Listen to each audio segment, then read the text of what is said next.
Hello, dumplings. Welcome to Let's Get Ugly, the podcast where we dive deep into the latest beauty, wellness, and lifestyle secrets that aren't always pretty, but always real. We're your co-hosts, Trishna and Disha. The sister duo keeping it 100% authentic, really silly, and sassy all at the same time. Yes, we're super silly and sassy. So come join us, grab your favorite drink, and welcome to this episode of Let's Get Ugly. Bianca, welcome to Let's Get Ugly. Thank you. Hello. We are so excited to have you on. Me too. Your journey, I mean, we got trapped by ourselves. We trapped ourselves, basically, Bianca and I, in between two doors. Yeah. But we got to learn a little bit about how much you've traveled. Mm-hmm. And I just think it's so interesting. So you've done London, then you moved, well, before that you were in Bali. Yeah. And you spent 16 years being raised and born in India. Yeah. So I was actually born in Barcelona, but when I was 3 months old, we moved to India. And then I lived there for 16 years. But in between, I also went to a boarding school near the Himalayas, but it was raised in Jodhpur. And then after that, I went to Barcelona for another year when I was 15, and then 16, Bali for 7 years. Wow. Yeah. Wow. I have to ask, though, what brings you to London? My music. So I've always been a singer. I've always done my music since I was 10. And I'm just here to chase my dream. And it's been amazing so far. Yeah, because it's been 2 years, right? Yeah, since you've been here. It's been 2 years. Wow, that's so exciting. And we can't wait to ask you more about your music in the episode. But I think the first thing that we all have in common with each other is being third culture kids, yes, growing up in different places and kind of picking up on the culture that we're around and really embracing it, which is super exciting. Mm-hmm. So we wanted to know, like, in terms of your childhood, what was a moment culturally that stood out for you that you were like, wow, this is so exciting or amazing? I feel like the festivals in India, because I grew up in Rajasthan and they're so traditional there. The festivals, the dancers, the music, everything was just like exceptional. And it's always, as a kid, I've always been a part of that like music scene. And my dad and my mom would always host gypsy musicians and flamenco artists at their homes. And I would just be surrounded by that. So I think that's the most exciting I've been like throughout my childhood. Interesting, isn't it? When you come from more than one culture. I feel like it's also confusing. I mean, Definitely. We had this growing up in Hong Kong. So Hong Kong was a British colony, but I'd never been to Europe or the UK until I was 18. And I mean, they're like biscuits and cookies, like ice gems, mm-hmm.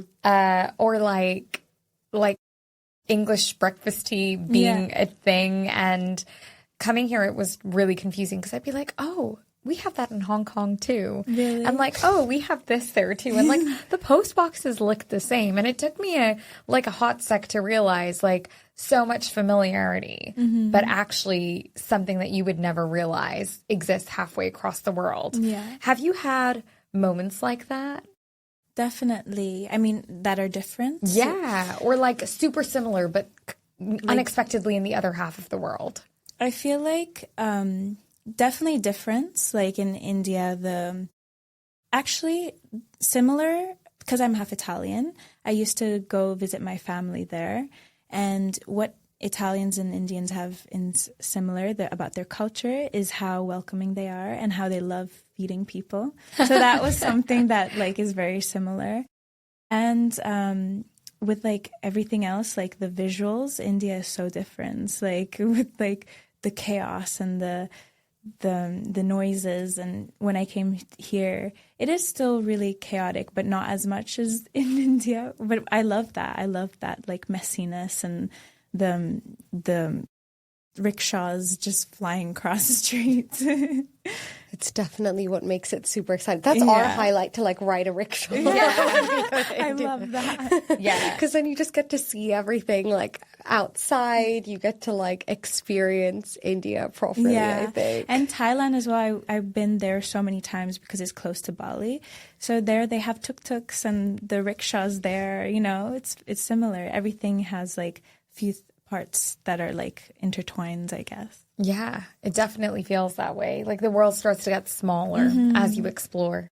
For sure, for sure. I mean, another thing that resonates with us a lot is like all the beauty rituals and stuff that you learn from like, you know, where you're living or your own culture and things like that.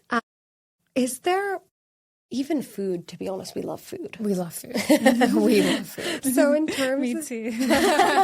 so maybe food will be the answer there. Yeah. But in terms of like smells or type of food or beauty ritual that connects to all of the worlds that you kind of live in, what is that one thing for you that makes you feel like this is home? Oh, definitely Indian foods. I love Indian foods. The rice. I eat rice with everything. I just love Asian food because I grew up there. Like, Western food does not do it for me. I don't know why. So I really love eating like chapati in the morning or like paratha, aloo paratha. And then that definitely. And the smells as well. Like in India, they have very beautiful essential oils like jasmine, rose. And in Italy, we have like coconut oil, and Bali, we have coconut oil as well. In Italy, we also have olive oil that we put on our skin and stuff. That all of that combines, I feel like, is amazing. It's very like holistic as well. I think that's really interesting. It's kind of not necessarily expected. But yeah, I love that you eat rice and you love like Asian food. I think it's like... It's really difficult for us to explain that to our friends. Yeah, they're always like, you want Asian food again? And we're like, yeah, because it feels like home. It really does. Yeah. Nothing else is the same, to be honest. No, it just doesn't feel the same. Yeah, and you're not satisfied. Like, I can't. I love Italian food, though. Italian food also is amazing. But yeah. In London, I'm just not a fan of like fish and chips. I'm not gonna lie, but I just would much rather have rice with something. It's the same as us, literally. We're like fish and chips, no, but rice and like something else. We're like, oh yeah, fried rice, anytime. Give us the fried rice at any time. But I think that coming here, your ideals have changed. Do you feel like you like dress differently or you do your makeup a little differently in comparison to when you were in Asia? I feel like in India, I would dress more with like prints and they have kurtas and they cover up more, you know. And here, I definitely feel like the fashion sense is much more crazier. They wear like skirts over like jeans and they wear tights with like shorts on top. I feel like this fashion sense is definitely very edgy and like the more different you are, the more cool it is. And in India, it's more of like patterns. Like this is a Rajasthani pattern that my friends gave me, a top. And I just wear more stuff like this, more like vests and kurtas and long skirts. Could you describe a little bit of the history of the Rajasthani print and the pattern that you're wearing today? So today, this is from Anoki, and it's my friend's clothing brand. They actually, all of their dyes that they do, this is all hand block print, sorry. It's all block printed, and it's all made from plant-based dye. And even the silk buttons here, it's all silk, stuffed in, handmade, and the block print is actually very, very old. I think they found a guy from a village that does the block printing and then started making really cool stuff like this. Anoki is amazing. It's my favorite store there. That's really cool. Mm-hmm.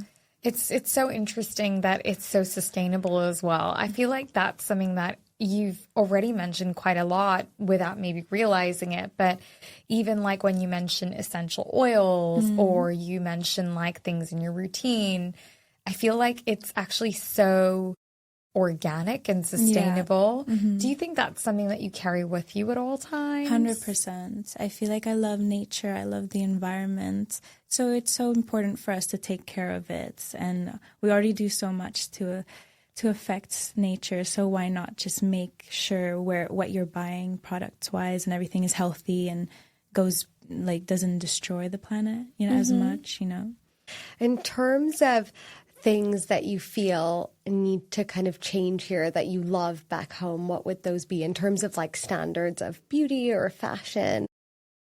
I feel like social media is a big thing. We always compare ourselves with that. Even one beauty trends that like blonde, I would dye my hair very blonde. That destroyed my hair. So I definitely would not want to do that ever again or like make that as a trend. And I think sticking to your natural hair color also, it's so important, I would always like think that, if I go into my natural hair color, it's just won't be the same again. Blonde is just it. But like you're given a hair color for a reason. I feel like it's important to embrace that. Otherwise, you're going to destroy your hair. It's true. It's true. I've been there. I've been there quite a lot. Speaking of music and kind of owning your culture, I think it's cool that you are so cross-cultural. And what you describe as what's your culture is really a really amazing mix of Eastern and Western, and it's so true to who you are. How do you represent that in your music? Well, I've always been, a part of me have been scared to like embrace that Indian side of me because I don't look Indian. So before on my social media, I never would show that side of me because I was so scared of what people would think. But I started posting like Hindi songs where I would sing in Hindi, and it's been going so amazing, and I have so much love and support from it. So I feel like embracing that has really changed my perspective. And nowadays, so many people are cross-cultured. So I think it's so important to embrace that, and it's a sign of like respect and empowering other countries, because just because you don't look like somewhere doesn't mean you have to like be how you would look like, Yeah. It's definitely something that we face a lot. It's really confusing for people to understand. Like you can be a national from somewhere, you can identify as, of a specific type of culture, and you don't have to look like you're from there, which I think is really a big part of society today, to be quite honest. Yeah, definitely. And I think like with the world and the way in which it's moving, and it's so nice to actually embrace those moments and showcase unity in a way, because we exactly. I think we all have similarities, like you were describing about like Italians and Indians, and we work with a lot of Italians. We can definitely see that. We were like, oh, this feels just like home. Yeah, it really does. But in terms of your music, because your style is really cool as well, and like we noticed that you use a lot of cool accessories as well online too. How do they influence each other, or are they kind of separate in a way? They definitely influence each other because I love Indian jewelry. I don't wear anything else. Like I really, really love Indian jewelry. And I would be wearing much more today, but unfortunately I wasn't home yesterday, so I couldn't pick them up.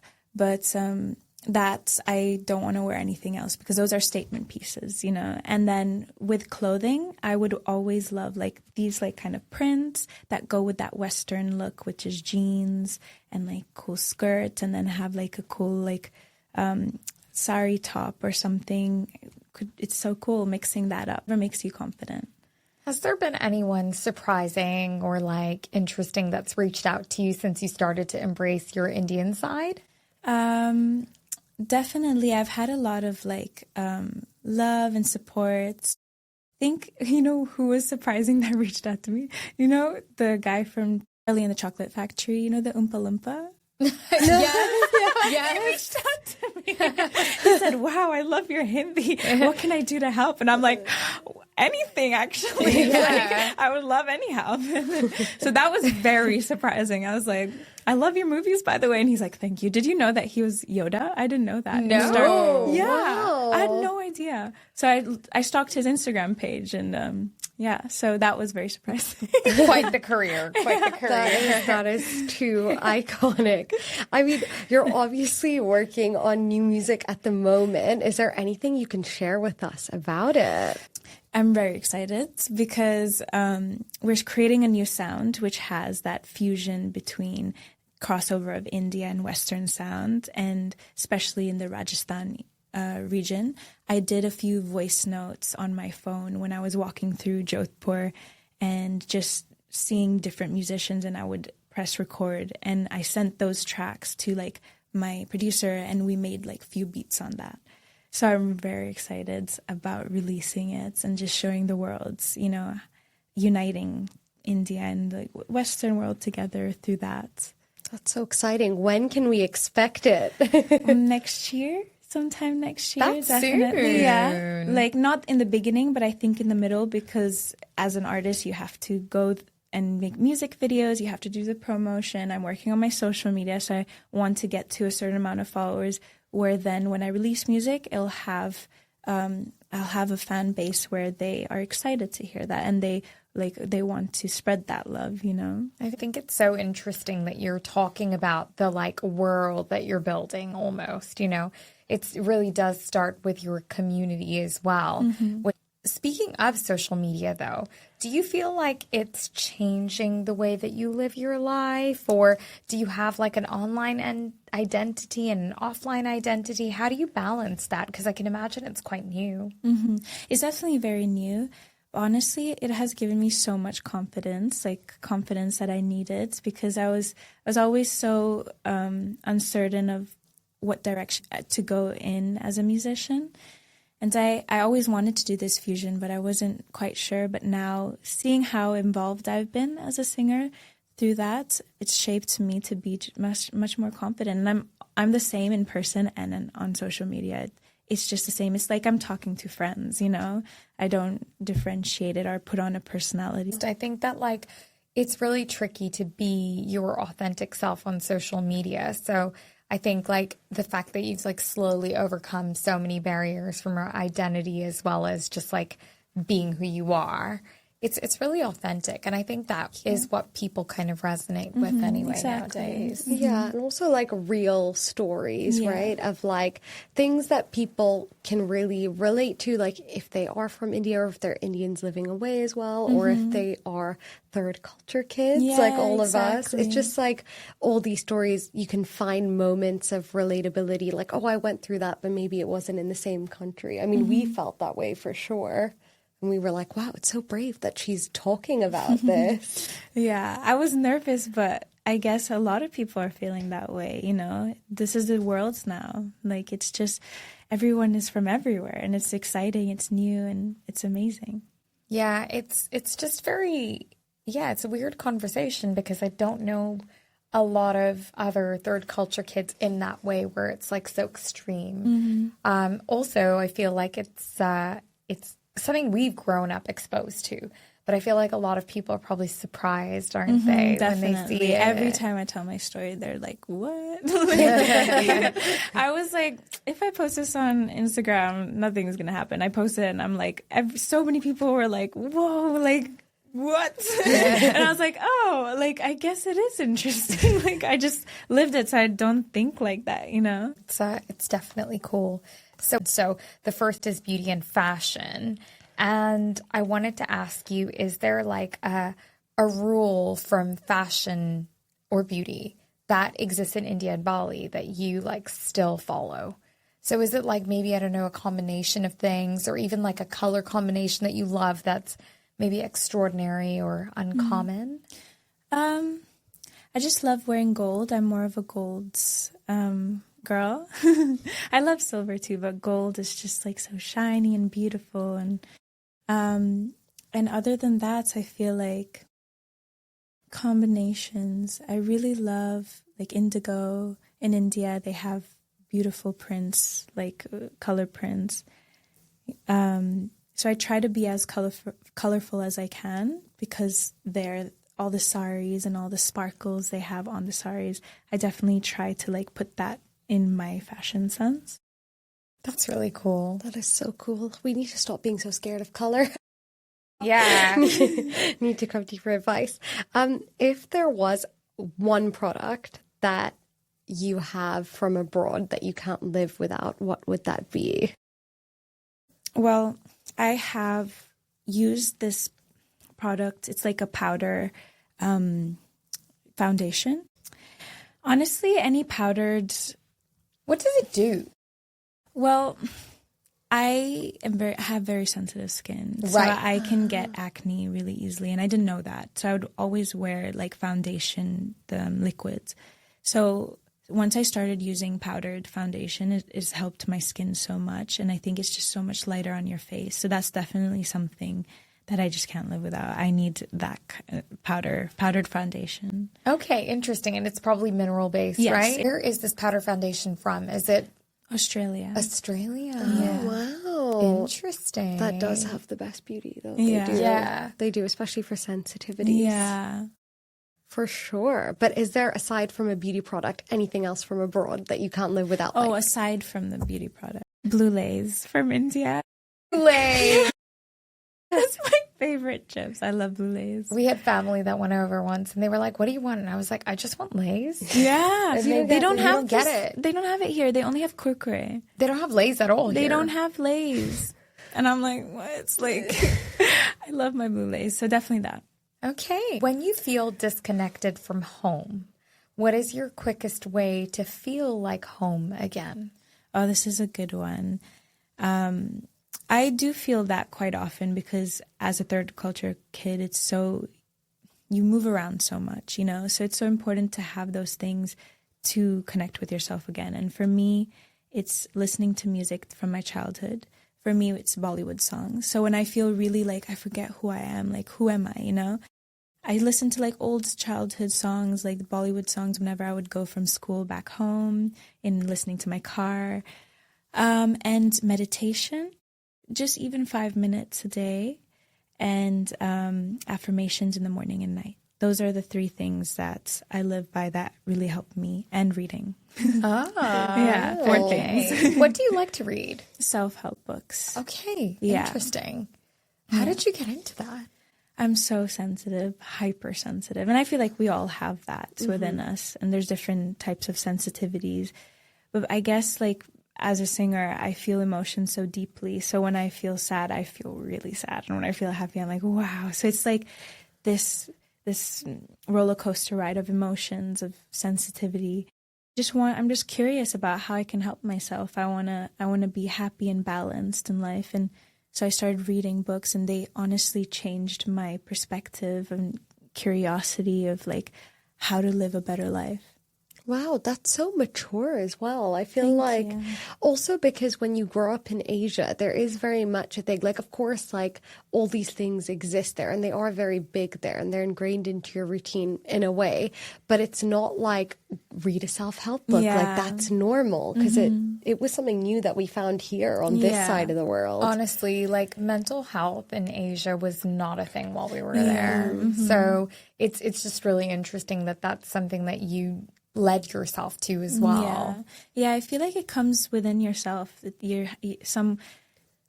There's always a curiosity that sparks within you, and you're just like, like what can I do? Like I want to help myself. You know, you reach a point where you just can't not handle your emotions, and you're like, I want to like help myself, and that's when I just was like, I want to read, and I've been loving it. I mean, we have 3 quick-fire beauty questions we ask everybody. Are you ready? Yeah. So what's one beauty rule you love breaking? Red lipstick can be worn anytime. So this is not me personal, but this is from my grandma. She wears red lipstick literally 6 a.m. in the morning, and she looks like a boss. So I'm just like, wow, she has really changed that beauty rule. And I'm like, so red lipstick is not only for night, but you can wear it any time of the day. Incredible. If you could give your younger self one piece of beauty advice, what would it be? Don't wear so much foundation on your skin. Be light, more natural product. Like, I can't wear oily things, so no oils, and, and so be careful with that. Oh, and what is a beauty moment, good or bad, that you'll never forget? A haircut that I had once. She put way too many layers in my hair, and my hair is already so thin. So when she put so many layers on my hair, it just looked not so good at all. No. I was going to say, your eyebrows are incredible. Oh, thank you. They're all natural. I never do anything to my eyebrows. I'm very lucky. Yeah. I was going to say, that's such an Indian thing as well. Don't touch your eyebrow. No, it's true. I mean, I overplucked mine, and then they don't grow back. Yeah, they don't. Mm-mm. Really? Yeah. But yours look so nice. Yeah, they could be nicer. Really? They could be nicer. Yeah, they could be nicer. But they just never came back the same. It's okay. You can draw them more. Yeah. You can do eyelash serum. You know how they have eyelash serum? You can also put it on your eyebrows. Try it. Oh, you are? Yeah. Bianca's like, these are my tips, and you're like, I'm trying. It's just not. It's not. But Bianca, thank you so much for sharing your world with us today. Thank you. I really appreciate your time as well, and for bringing me here. It's been so interesting to hear you talk about how you're still shaping your identity and still going, and we can't wait for your music to launch. Yeah, but we can't wait to see how the story continues and how you continue to share new things with the world. Thank you. Thank you so much. Thank you.